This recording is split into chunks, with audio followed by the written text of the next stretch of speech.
Dito na sila. Hala! Dito na sila. Pahawak. Pahawak? Nag-alcohol ka? Oo, tapos na.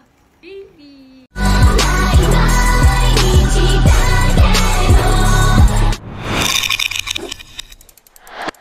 Ayan guys, update lang kay Baby Calix. Yun, pang-limang araw na namin to dito sa ospital. And sa Monday, uuwi na kami. Yan, sipon lang yung sakit niya guys. Wala siyang lagnat. So, sipon lang. Yan, yung daddy niya sa ospital tuloy nakapag-birthday. Kamukha ng daddy, oh. At dahil mag-1 week na kami dito sa ospital, so dito din kami naliligo lahat. So, hi, baby! Sa agos ng Uy, mali kumain na ice cream. Oras na! Oras na muna!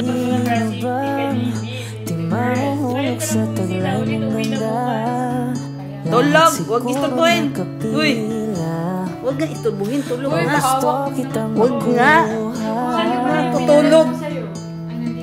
Magbayad ka na para makauwi na tayo. Bayaran mo na ito. Ikinlaman ang aking panaginip. Ikaw ang dahilan ng aking nangyayati. Di mapapagod Ayan, dito na sila.